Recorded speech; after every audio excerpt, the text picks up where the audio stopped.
ერთხელ დაამიბარეს მხატვართა კავშირში და მე მქონდა სტუდია, ხელოვნების სტუდია მოზარდებისთვის, ანუ მხატვრის სახლში და მითხრეს, რომ მოსკოვში, მანეში რაღაც საკავშირო გამოფენა იმართებაო და შენი ნამუშევრები გვინდაო.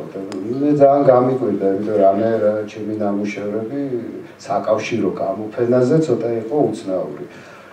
და ესე იგი 4 ნამუშევარი წაიღეს, საკმაოდ დიდი ზომით, მინიმალისტური, აბსოლუტურად ასე ვთქვათ, არ ვიცი რა კონტექსტით და როგორ და ჩემთვის ეს იყო გასაკვირი. აი ესეთი გარკვეული მესიჯები მოდიოდა.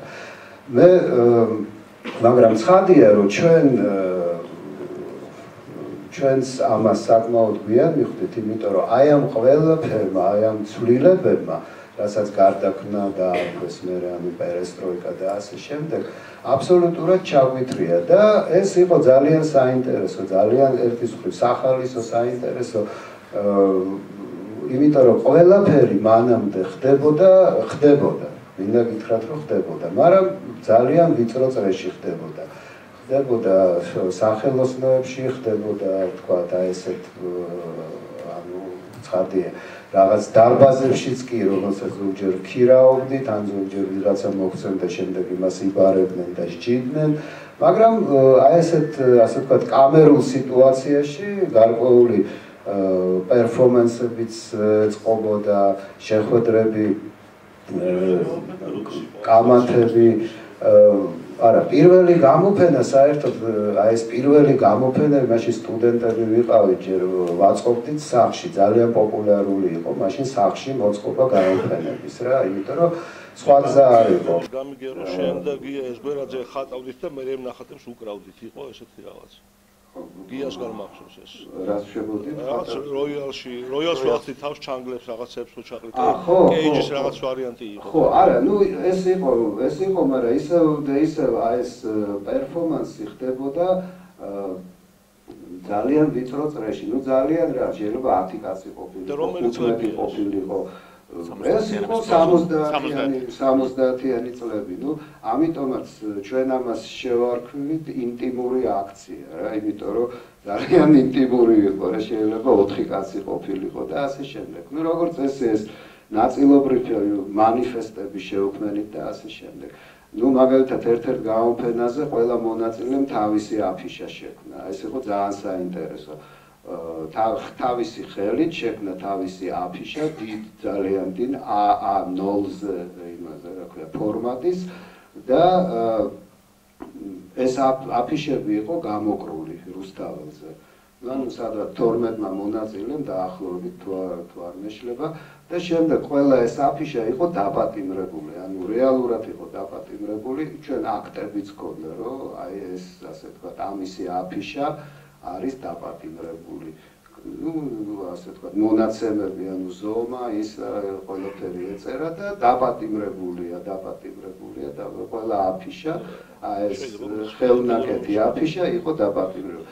ერთის იყო ძალიან ბევრი სახე, მე არ მინდა რომ რაღაც სადღაც კიდე შორს წავიდე, მე კიდე 70 წლების ბოლოს გესაუბროთ, შემდეგ გადავართ ალბათ კონკრეტიკაზე, მე უბრალოდ მინდა გესაუბროთ აი გუშინ სწორედ წავიკითხე ისე კარლო კაჭარავას უბრუნდებით, ეს ჩვენ გამოვეცით 99 წელს, ქვია კონტრკულტურა, აქ არის მეათე სართულის შესახებ კარლო კაჭარავას ესე არის, რატომ არ არის საქართველო და აი მინდა დაუბრუნდე აი რატომ არა ესე ქვია ეს რატომ არ არის საქართველო, საოცარი წერილი არის.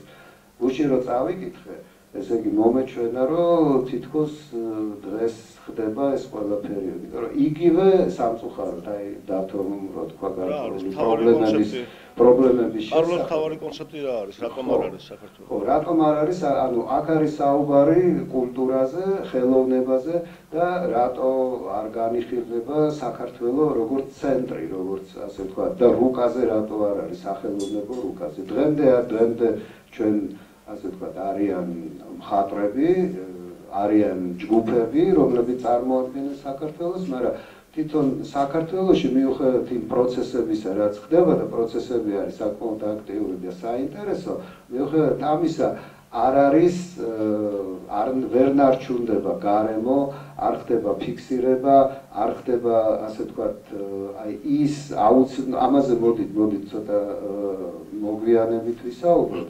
მე უბრალოდ მინდა აი რამოდენიმე აქცენტი დავსვათ, ეს აქცენტები აი გარკვეული სლოგანებით გამოვხატო. ანუ, როდესაც ამბობდნენ, რომ ესენი იყვნენ აბსტრაქციონისტები, ისინი იყვნენ კონცეპტუალისტები, შემდეგ ისინი გახდნენ. იცით რა არის, ცოტა რთულია ეს ყველაფერი, იმიტომ რომ ჩვენ გვიხდებოდა ჩვენ და თქვა მე-10 საათულსაც შემდეგ ჩვენს მერე ვინც მოვიდა ყველას გვიხდებოდა გარკვეულწილად იმ აუთვისებელი ასე ვთქვათ კონტექსტების ათვისება რომელიც ასათვისებელი იყო რა იმის გარდა ვთქვათ ჩვენ ვიყავით მინიმალისტები თუ კონცეპტუალისტები კიდევ იმის კეთება გვიხდებოდა რაც მაგალითად ჩვენ წინა თაობას არ გავუკეთებია. სწორედ დავით კაკაბაძის უხდებოდა ამ ყველაფრის კეთება და ესე შევსება თავისი ასე ვთქვათ თავისი კი არა, ანუ ქართული კულტურის.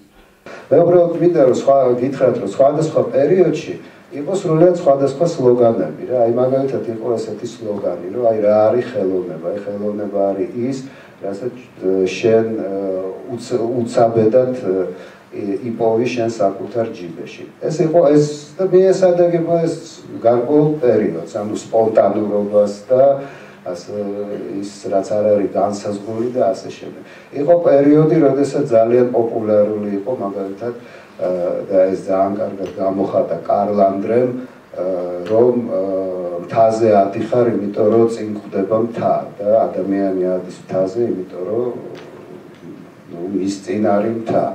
და ადამიანი ქმნის ხელოვნების ნაწარმოებს, იმიტომ რომ მის წინ არ არის ხელოვნების ნაწარმოები და ამიტომაც ის ქმნის ხელოვნების ნაწარმოებს.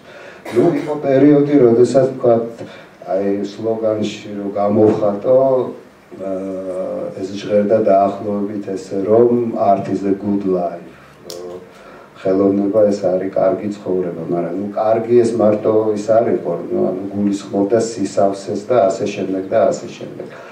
ანუ აი ეს ყველაფერი ასე ვთქვათ სხვადასხვა დროს ხდებოდა, ეხლა ჩვენ ცოტა აურიათ 70-იან წლებს გადავწვდით 80-იანზე ვისაუბრეთ და ასე შემდეგ. ხო ნელ-ნელა ასე ვთქვათ შეიძლება რომ დავალადოთ მე მგონი და არ ვიცი ხა აი კეთილი, მაშინ დავუბრუნდეთ ისევ 80-იანებს თუ შეიძლება.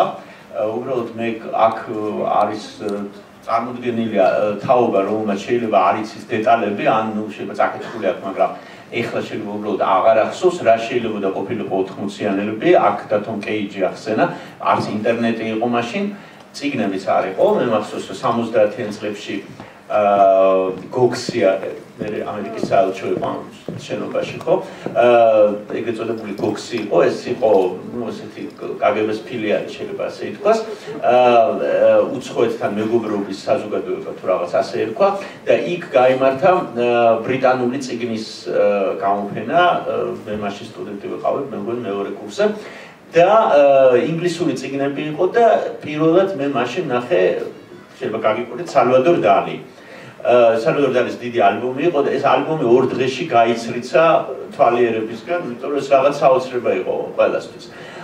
ესე იგი ანუ აბსოლუტურად ჩაკეტილ საზოგადოებაში ცხოვრობდა ეს ხალხი და ილიკო და მისი მეგობრები 70-იან წლებში ნამდვილად გმირები არიან, რადგან მათ რაღაცნაირი ჰაერი შემოიტანეს ამ სივრცეში, მაგრამ ჩემი აზრით 80-იანელები ხوار წინსო 70-იანელები რა 80-იანელები ესე იგი ილიკოზე უფრო ახალგაზრდები კიდევ უფრო გმირები არიან იმიტომ რომ 80-იან წლებში სიტუაცია რამდენად უცნაური არ უნდა იყოს კიდევ უფრო დამძიმდა ვიდრე 70-იან წლებში არის დამეთანხმება თუ არა ილიკო